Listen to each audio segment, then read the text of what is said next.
Assalamualaikum warahmatullahi wabarakatuh. Perkenalkan, nama saya Akmal Walad, mahasiswa dari Universitas Cyber Asia, program studi manajemen.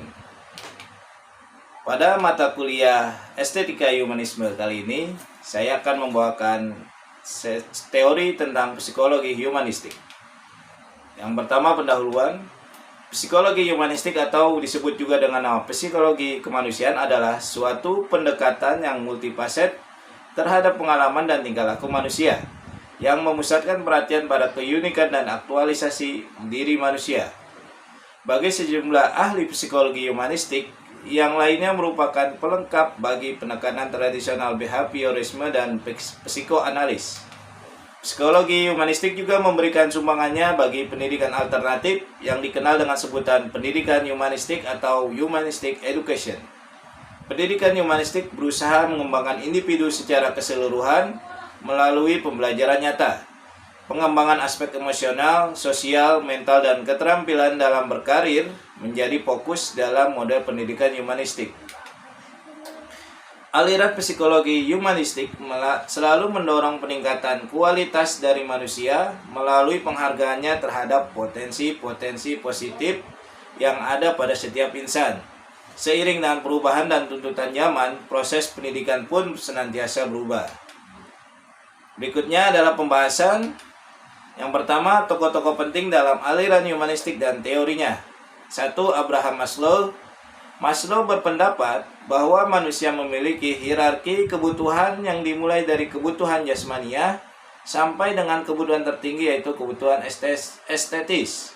Kebutuhan jasmania seperti makan, minum, tidur, dan seks menuntut sekali untuk dipuaskan. Apabila kebutuhan itu terpuaskan, maka muncullah kebutuhan keamanan seperti kebutuhan kesehatan dan kebutuhan terhindar dari bahaya dan bencana. Berikutnya adalah kebutuhan untuk memiliki cinta kasih seperti dorongan untuk memiliki kawan dan berkeluarga, kebutuhan untuk menjadi anggota kelompok, dan sebagainya. Ketidakmampuan memenuhi kebutuhan ini dapat mendorong seseorang berbuat lain untuk memperoleh pengakuan dan perhatian. Misalnya dia menggunakan prestasi sebagai pengganti cinta kasih. Berikutnya adalah kebutuhan harga diri, yaitu kebutuhan untuk dihargai, dihormati, dan dipercaya orang lain. Yang kedua, menurut Carl R. Roger mengutarakan pendapat tentang prinsip-prinsip belajar yang humanistik, yaitu sebagai berikut. A. Hasrat untuk belajar. Menurut Roger, manusia memiliki hasrat alami untuk belajar. Hal ini terbukti dengan tingginya rasa ingin tahu anak apabila diberi kesempatan untuk mengeksplorasi lingkungan. Dorongan ingin tahu untuk belajar ini merupakan asumsi dasar pendidikan humanistik. B. Belajar yang berarti. Belajar akan mempunyai arti atau makna apabila apa yang dipelajari relevan dengan kebutuhan dan maksud anak. Artinya, anak akan belajar dengan cepat apabila yang dipelajari mempunyai arti baginya. C. Belajar tanpa ancaman. Belajar mudah dilakukan dan hasilnya dapat disimpan dengan baik apabila berlangsung dalam lingkungan yang bebas ancaman. Proses belajar akan berjalan lancar manakala murid dapat menguji kemampuannya, dapat mencoba pengalaman-pengalaman baru, atau membuat kesalahan-kesalahan tanpa mendapat kecaman yang biasanya menyinggung perasaan.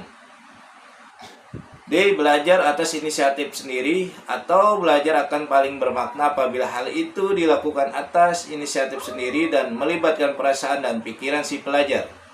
Mampu memiliki arah belajarnya sendiri sangatlah memberikan motivasi dan mengulurkan kesempatan pada murid untuk belajar bagaimana cara belajar. E. Belajar tarik dan perubahan. Prinsip terakhir yang dikemukakan oleh Roger ialah bahwa belajar yang paling bermanfaat ialah belajar tentang proses belajar. Menurut Roger, di waktu-waktu yang lampau murid belajar mengenai fakta-fakta dan gagasan-gagasan yang statis. Waktu itu dunia lambat berubah, dan apa yang diperoleh di sekolah sudah dipandang cukup untuk memenuhi tuntutan zaman. Saat ini, perubahan merupakan fakta hidup yang sentral. Ilmu, pengetahuan, dan teknologi selalu maju dan melaju. Yang ketiga, Arthur Cohn. Menurut Arthur Combe, perilaku yang keliru atau tidak baik terjadi karena tidak adanya kesediaan seseorang melakukan apa yang seharusnya dilakukan sebagai akibat dari adanya sesuatu yang lain, yang lebih menarik atau memuaskan.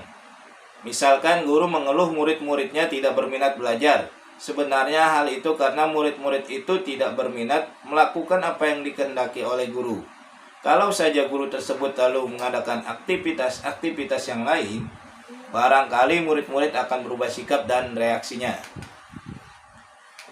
Lalu berikutnya ada Aldous Huxley. Huxley menekankan adanya pendidikan nonverbal yang juga harus diajarkan kepada siswa.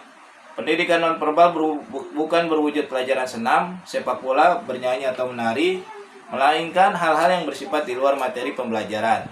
Dengan tujuan menumbuhkan kesadaran seseorang, proses pendidikan nonverbal seyogyanya dimulai sejak usia dini sampai tingkat tinggi.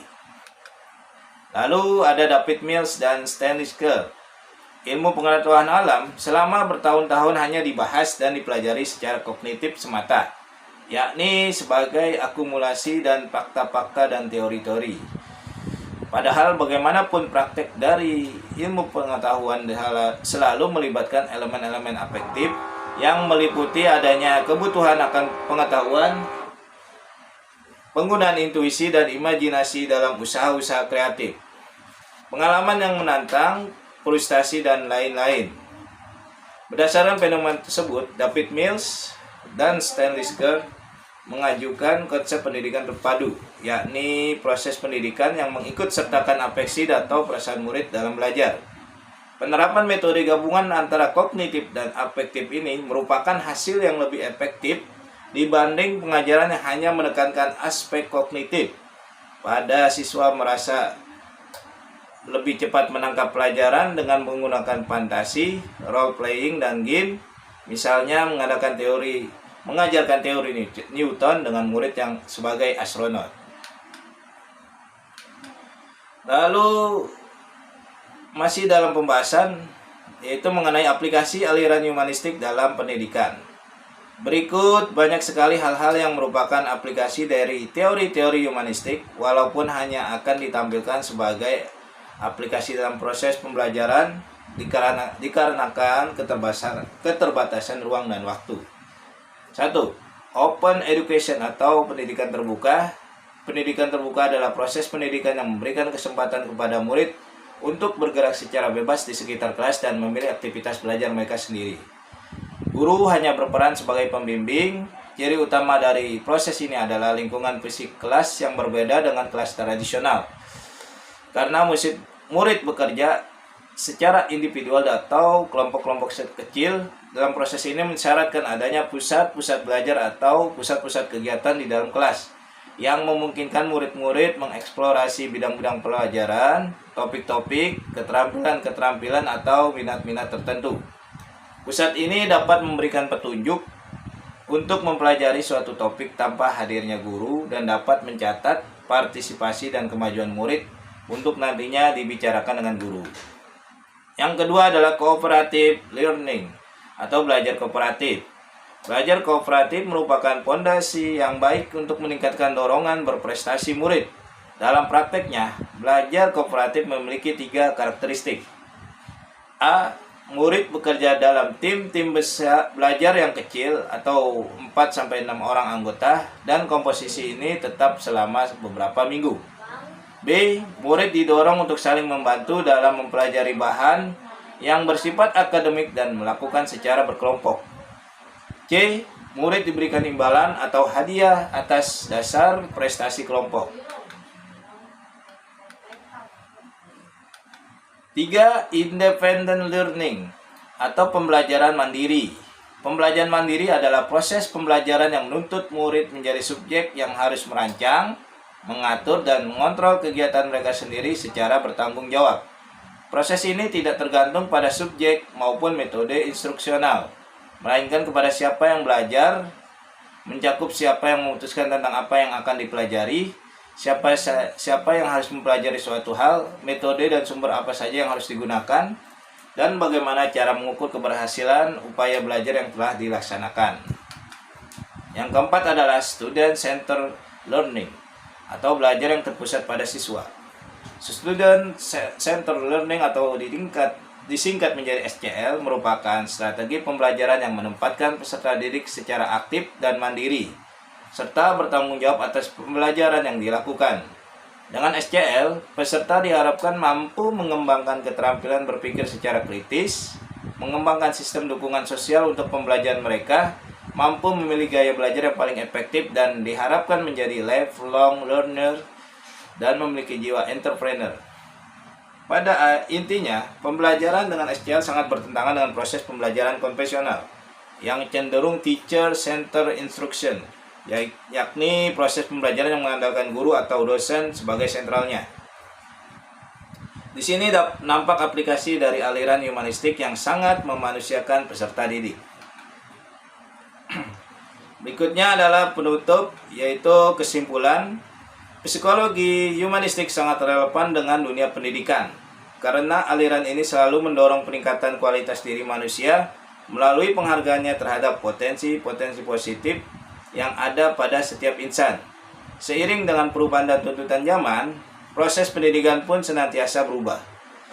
Dengan adanya perubahan dalam strategi pendidikan dari waktu ke waktu, humanistik memberikan arahan yang signifikan dalam pencapaian tujuan tersebut. Berikut adalah daftar pustaka atau sumber referensi dari materi kali ini. Dan sekian dari saya dan terima kasih. Wassalamualaikum warahmatullahi wabarakatuh.